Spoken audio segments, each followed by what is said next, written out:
여호와는 나의 목자니 내가 부족함 없으리로다. 토요일 아침입니다. 오늘도 예배하면서 하루를 출발하기 원합니다.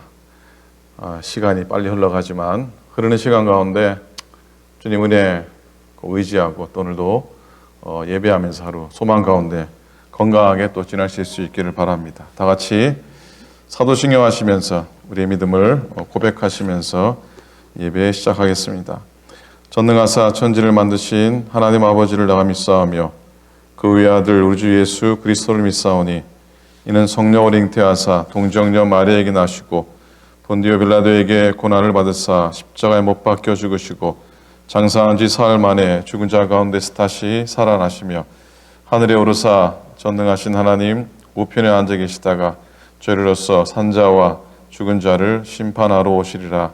성령을 믿사오며 거룩한 공예와 성도가 서로 교통하는 것과 죄를 사하여 주시는 것과 몸이 다시 사는 것과 영원히 사는 것을 믿사옵나이다. 아멘. 아멘. 우리 찬송하시겠습니다. 찬송가 400장입니다. 새 찬송가 400장, 통일 찬송가 463장, 통일 찬송가 463장, 새 찬송가 400장 우리 찬송하겠습니다. 험한 시험 물속에서 나를 건져주시고 찬송합니다.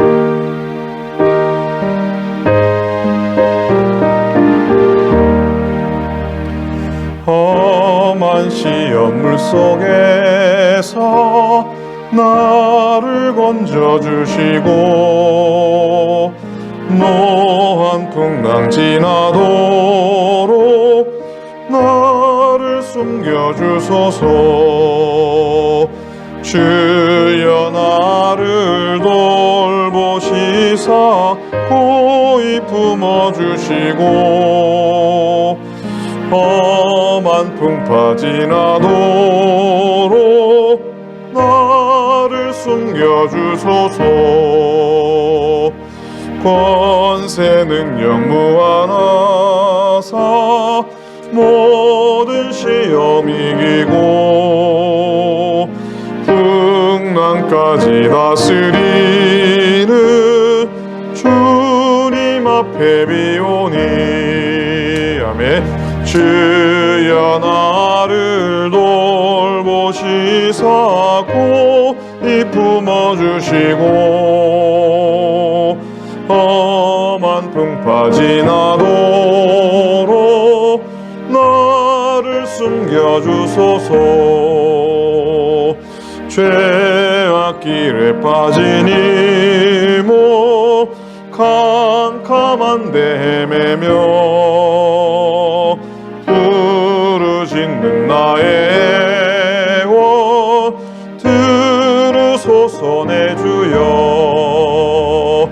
주여 나를 돌보시사 고이 품어주시고 험한 풍파 지나도록 나를 숨겨주소서.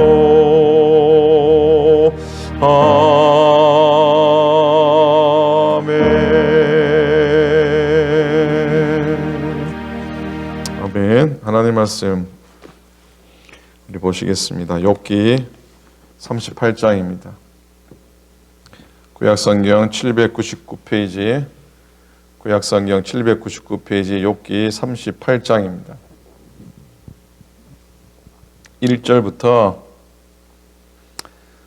18절까지 15절까지 말씀만 보겠습니다. 38장 1절부터 15절까지 교독을 한 절씩 말씀 보시겠습니다. 그때 여호와께서 폭풍우 가운데에서 욥에게 말씀하여 이르시되 무지한 말로 생각을 어둡게 하는 자가 누구냐? 너는 대장부처럼 허리를 묶고 내가 내게 묻는 것을 대답할지니라. 내가 땅에 기초를 놓을 때에 내가 어디 있었느냐? 내가 깨달아 알았거든 말할지니라.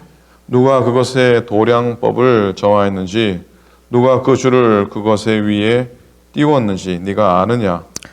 그것의 주추는 무엇 위에 세웠으며 그 모퉁이 돌을 누가 놓았느냐? 그때의 새벽별들이 기뻐 노래하며 하나님의 아들들이 다 기뻐 소리를 질렀느니라.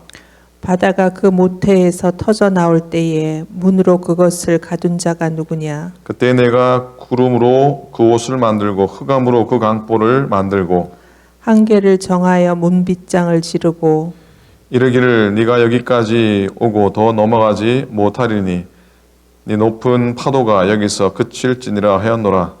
내가 너의 날에 아침에게 명령하였느냐? 새벽에게 그 자리를 일러 주었느냐? 그것으로 땅끝을 붙잡고 악한 자들을 그 땅에서 떨쳐버린 일이 있었느냐? 땅이 변하여 진흙에 인친 것 같이 되었고 그들은 옷같이 나타나되 함께 했습니다. 악인에게는 그 빛이 차단되고 그들의 높이 든 팔이 꺾이느니라. 아멘. 아멘. 자, 은혜 안의 하루 또 복되게 시작합니다. 말씀 가운데 예배하고 찬송하고 시작하는 한 날이 주와 동행하며 또 건강하며 또 어려움 속에 있어도 어려움을 또 기쁨으로 소망으로 노래하는 한 날 되실 수 있기를 주님의 이름으로 축복을 드립니다. 오늘 욥기 38장입니다. 말씀으로 욥기 말씀을 전하는 오늘 마지막 날이 저에게는 될 것 같습니다. 다음 주 화요일 민전사임이 마지막 욥기 말씀을 나누게 되고 이제 7월부터는 역대기 말씀을 이제 묵상을 하게 됩니다. 그래서 오늘 나름대로 한번 욥기 말씀을 결론 아닌 하나님도 내리지 못한 결론이지만 그동안 묵상하면서 나누었던 말씀들을 한번 정리도 하고 우리 스스로 한번 다시 한번 더 고난의 문제 앞에 어떻게 설 것인가 한번 나누기를 원합니다. 자, 욥기서가 여러분 말하고 있는 여러 가지의 그 주제들이 있습니다. 그러나 그 중에서 정의와 은총의 관계, 정의와 은총의 관계에 대해서 결론적으로 말씀을 한번 나누기 원합니다. 뭐 정의와 은총의 관계라니까 굉장히 어렵게 들리는데 쉽게 말씀드리면 혼낼 것인가 봐줄 것인가 그거예요. 혼낼 것인가 아니면 봐줄 것인가입니다. 욥기에서 끈덕지게 도전하는 주제는 인과응보, 즉 보응의 신학 혹은 정의론에 대한 도전입니다. 공의로우신 하나님이 지으시고 다스리시는 세상은 상선벌악의 도덕적 질서가 자리 잡힌 곳이라고 주장하는 것에 대해 도전하는 것이죠. 상선벌악, 선은 상을 주고 어떻게 해요? 악은 벌을 내리는 그런 도덕적인 질서가 자리 잡힌 것만은 아니다. 그 주장에 대해서 도전하는 메시지가 욥기에 끈덕지게 나오게 됩니다. 그러나 한편 우리가 이런 생각을 해봅니다. 과연 우리는 행위의 선악에 대한 결과를 후에 받게 된다고 하는 이 인과응보가 실현되는 그 세상의 그 틀에 얽매이지 않고 쉽게 말하면 대가나 보응 혹은 책망과 꾸중에 구애받지 않고 아무런 대가 없이 의롭고 선하신 하나님을 경외할 수 있느냐 하는 질문을 하게 됩니다. 아이들도 너 그거 하면은 상 줄게 그러면은 더 열심히 하잖아요. 너 그거 안 하면 혼날 거야 하면은 애들이 단단하게 또 마음을 먹는데 우리의 그런 신앙의 연장선에서 그것에 관계없이 구애받지 않고 정말로 아무런 대가 없이 의롭고 선하신 하나님을 내가 경외하고 신뢰하는 삶을 살아갈 수 있는가에 대한 질문을 우리는 늘 해 보아야 됩니다. 사실 이 질문은 욥기 1장에서 나오죠. 하늘의 회의, 천상회의가 열렸을 때 이미 사단이 제기한 물음이잖아요. 사단은 뭐라 그럽니까? 하나님과의 내기에서 욥이 저렇게 신앙생활을 잘하는 것이 다 이유가 있다고 하는 것 아닙니까? 자기의 선행에 대한 축복의 기대와 혹은 잘못했을 때 받게 될 징벌이 두려워서 저렇게 하는 것이 아무 까닭 없이 바라는 거 없이 저렇게 잘 믿을 리가 만무하다고 하는 주장을 사단이 하지 않습니까? 그래서 내기를 내는데 두 번에 걸친 내기에서 사단이 판정패를 당하게 되죠. 욥이 재산과 자식을 잃고 그리고 결국은 자기의 건강마저 잃고 생명이 위태로워졌을 때도 그는 하나님을 저주하지 않잖아요. 욕하지 않지 않습니까? 그런데 문제는 멀리서 욥을 위로하겠다고 찾아온 친구들이 이 사단과 보조를 맞추어서 그렇게 하고 있습니다. 뭐라 그럽니까? 그들은 그 당시 가장 정통하고 유행했던 인과응보의 정통신앙을 가지고 욥을 괴롭히잖아요. 공의로우신 하나님께서 다스리시는 세상은 도덕적 질서가 완벽하게 자리 잡힌 곳이기 때문에 악인은 반드시 망하고 선인은 반드시 흥한다는 주장 아닙니까? 그러니까 이 친구들에게 욥의 고난은 까닭 없는 일이 아니었던 겁니다. 그들이 내린 결론이 뭡니까? 욥이 현재의 고난을 당하는 것은 반드시 과거에 저지른 죄악 때문이므로 빨리 회개하고 하나님께로 돌아와야지만 미래의 회복을 장담할 수 있다는 겁니다. 욥기는 이처럼 편협한 정의에 기반을 둔 세계관, 즉 다분히 인간 행위 중심적인 세계관을 뒤흔드는데 모든 노력을 집중을 하고 있습니다. 그게 아니라고 하는 것이죠. 여러분, 은총이 선악간의 우리의 행위에 대한 대가로 그 은총이 주어지는 것이라면 이 은총은 공로요 대가지 이미 진정한 은총은 아닌 겁니다. 즉 내가 이만큼 착한 일을 했기 때문에 상을 받고 이만큼 나쁜 일을 했기 때문에 징벌을 당한다는 생각은 하나님의 값없이 주시는 선물로서의 은총에 전혀 매치가 되지 않는 것이지요. 그러나 친구들이나 엘리오나 심지어는 욥까지도 그러한 생각에 머물러 있습니다. 그런 생각을 완전히 버리지 못하고 있습니다. 우리도 마찬가지입니다. 우리도 그런 경향이 없지 않습니다. 대표적인 반응이 이런 거죠. 구원 받으셨습니까? 그렇죠? 죽은 후에 천국 갈 줄을 믿으십니까? 물으면은 뭐라 그럽니까? 아이 목사님 제가 한 게 있어야죠. 제가 한 게 하나도 없는데 저는 정말 부족한 사람 아닙니까? 한 게 하나도 없어서 그럴 자격이 없습니다라고 우리는 선뜻 얘기를 합니다. 그런 고백이 가지고 있는 순수함 자체는 좀 귀하다고 생각합니다. 정말 아무것도 한 것도 없이 그저 구원받겠다고 그저 천국 가겠다고 하는 그것도 사실 좀 얄밉게 하지 않습니까? 그렇지만 내가 한 게 없어서 내가 제대로 한 게 없는데요 라고 하는, 그래서 구원, 그래서 천국 글쎄요 라고 하는 그런 고백 뒤에는 도덕적인 가치관 안에 머물러 있는 우리의 모습을 보는 아주 작은 예라고 볼 수 있습니다. 그렇게 욥기에 등장하는 인물들은 하나같이 준 만큼 되받는 식의 정의가 하나님의 다스리심의 전부인 것으로 오해하고 착각하고 있었던 것을 보게 됩니다. 이것이 문제였죠. 그래서 그들은 주님의 뜻을 잘 알지도 못하면서 다 아는 것처럼 함부로 말을 하게 됩니다. 여러분, 의로우신 하나님은 당연히 우리가 의롭게 살기를 원하죠. 정직하게 살기를 원하고 바르게 살아가기를 원하고 정의 위에 서기를 원하십니다.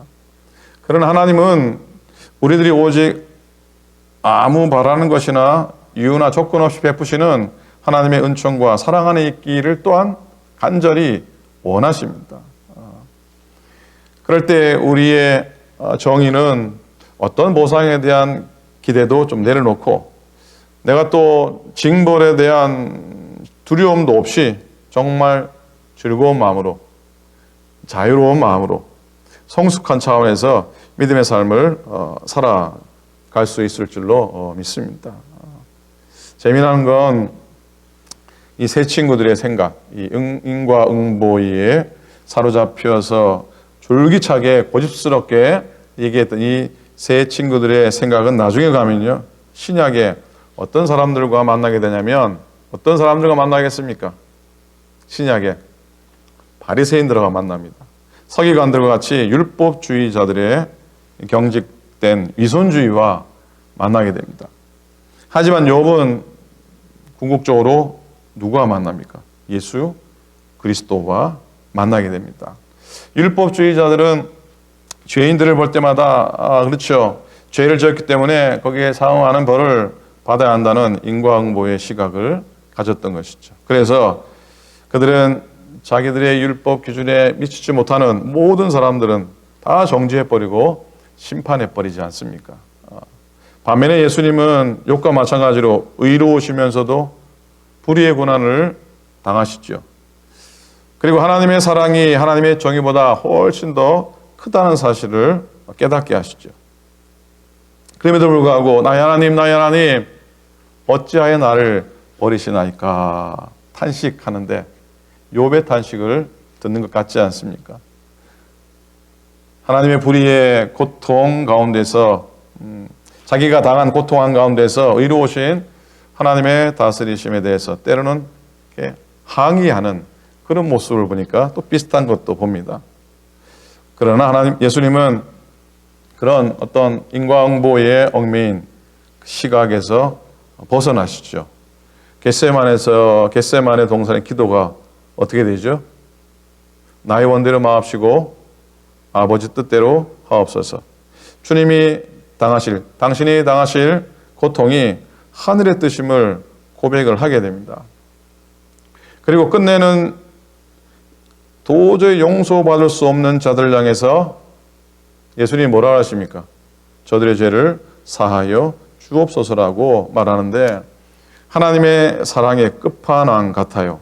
하나님의 사랑의 끝판왕처럼 용서의 은총을 구하시고 계십니다. 십자가 밑에 십자가 못 박은 사람은 인과응보에 따지면은 한 사람도 용서받지 못할 사람 아닙니까? 그럼에도 용서의 은총을 주님이 구하시는 것을 보게 됩니다. 틀을 깨시죠.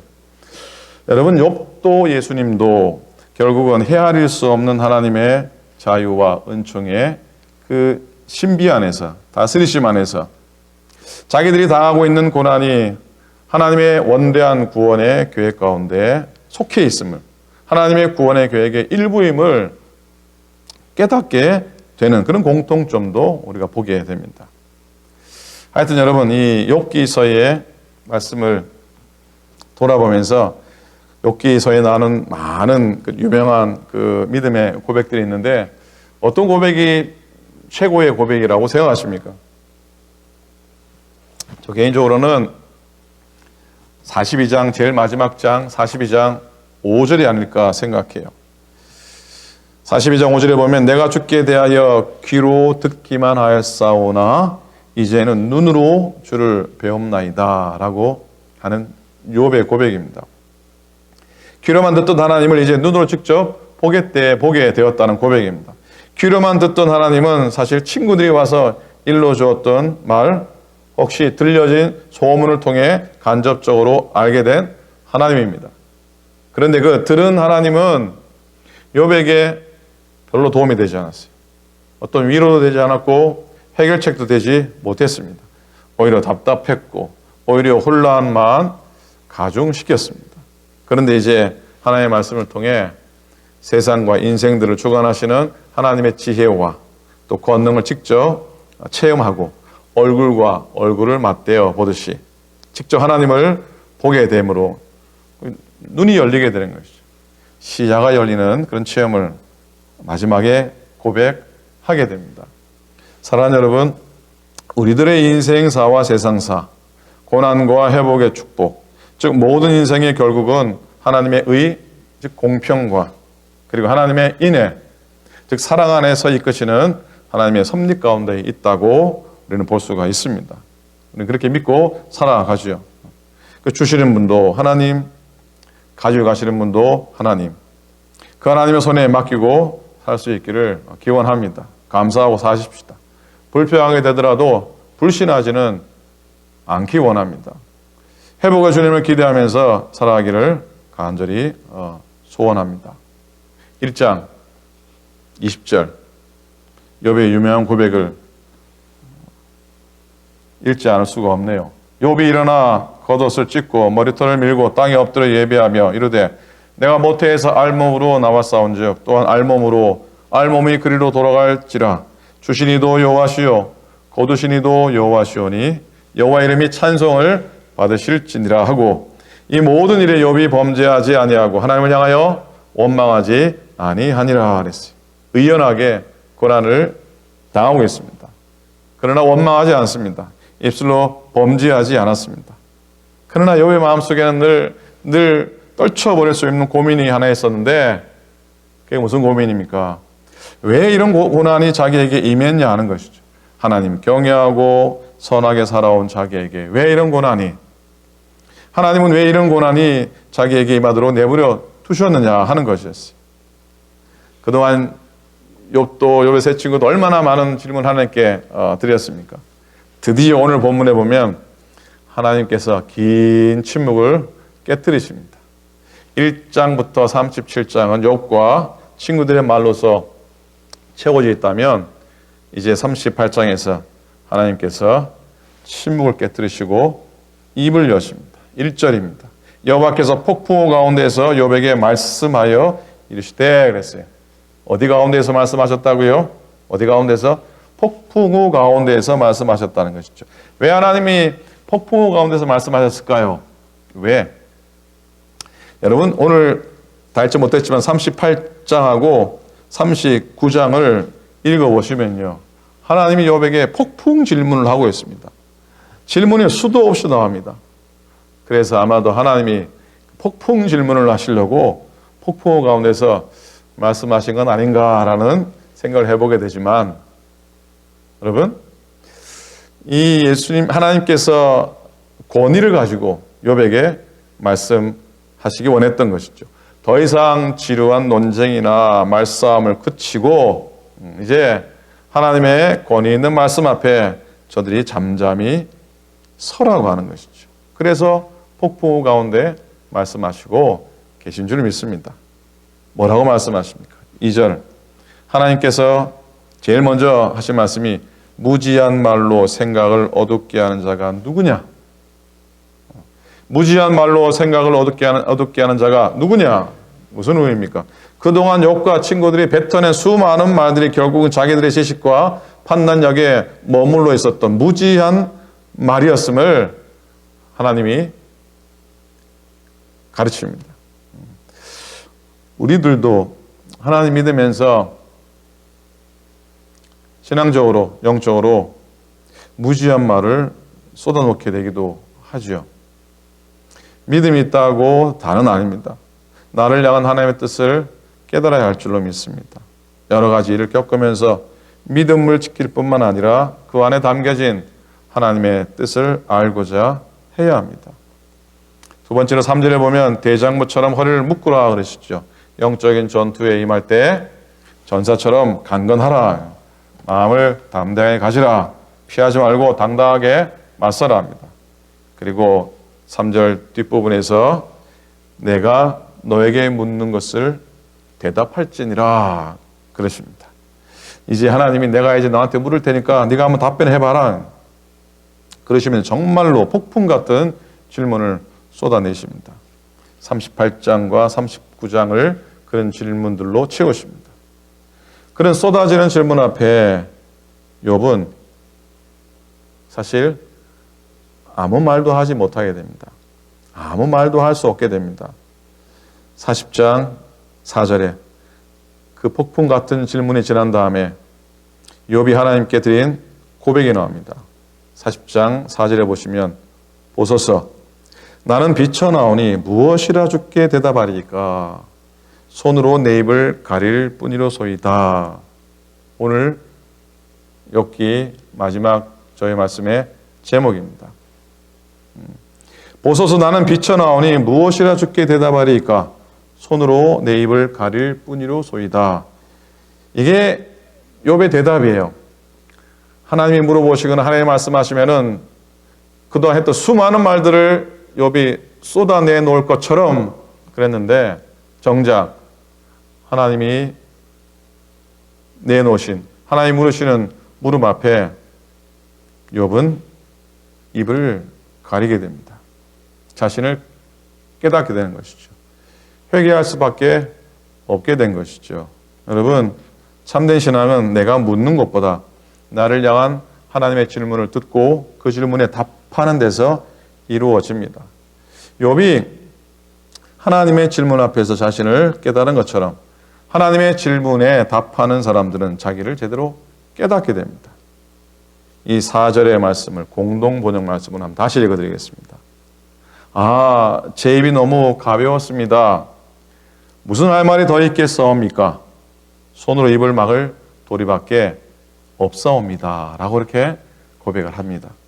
욥은 하나님의 질문 앞에서 자신을 깨닫고 한 걸음 더 나아갑니다. 자신을 향한 하나님의 뜻이 무엇인지도 깨닫게 됩니다.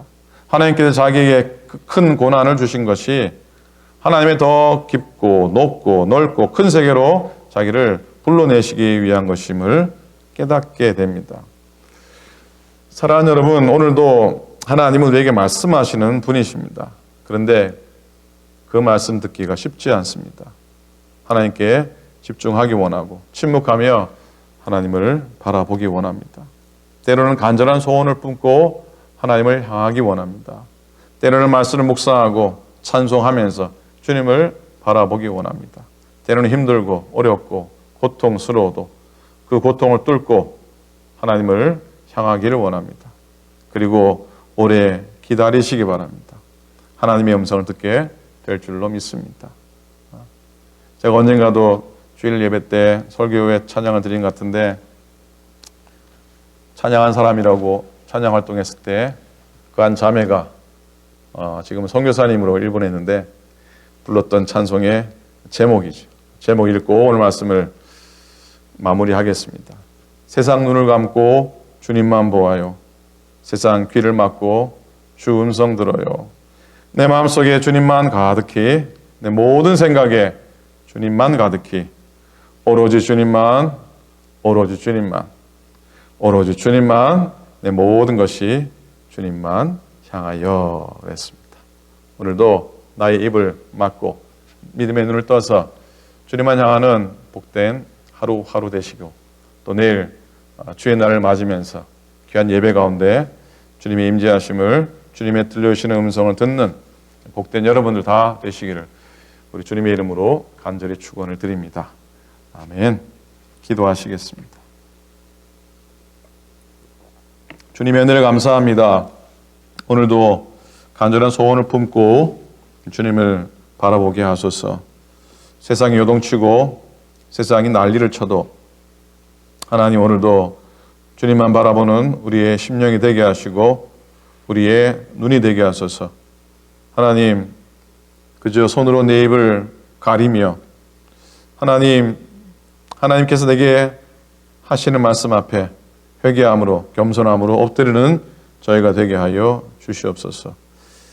사랑하는 교우들을 지켜주셔서 어려운 가운데 슬픈 가운데 이들을 주님께서 붙잡아 주시고 하나님 여러 답답함과 또 여러 공고함 속에 있는 영혼들을 하나님이 건져주시고 강건케 하시고 평안케 하시고 하나님 늘 주님 주시는 건강으로 이겨나가는 하루하루 되게 하여 주소서.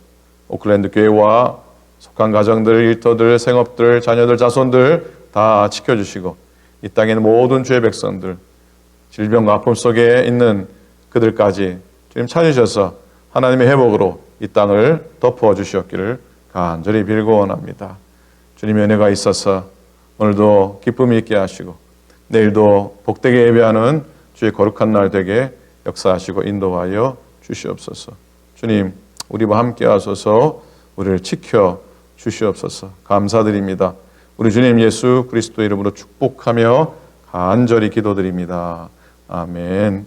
하늘에 계신 우리 아버지여, 이름이 거룩히 여김을 받으시오며 나라 임하옵시오며 뜻이 하늘에서 이룬 것 같이 땅에서도 이루어지이다.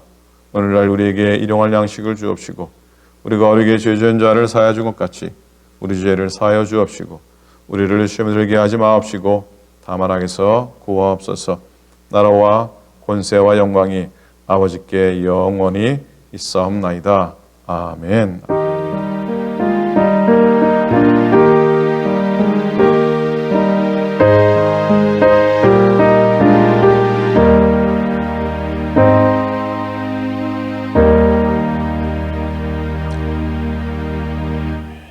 아멘. 고맙습니다. 귀한 은혜 간직하고 오늘도 하루 승리하고 살아가시기를 바랍니다. 이상배 권사님 장례 예배가 7월 7일 화요일이죠. 7월 7일 화요일 10시 반 선셋 퓨너럴인가요? 엘세리토에 있는 공원묘지에서 갖게 됩니다. 그러나 코로나 때문에 가족들만 모여서 제가 예배 인도를 하게 됩니다. 여러분들 아쉽지만 있는 곳에서 기도해 주시고 또 나중에 기회 되면 다 같이 추모 예배 드릴 수 있길 바랍니다. 이선행 권사님 위해서 가족 유족들을 위해서 기도해 주시길 바랍니다. 자, 오늘도 승리하시고 내일도 9시에 우리 라이브로 여기서 가정에서 함께 예배 드릴 수 있기를 바랍니다. 오늘도 복되고 건강하게 지나시길 바랍니다. 내일 또 예배 가운데 뵙겠습니다. 감사합니다. 여호와는 나의 목자니 내가 부족함 없으리로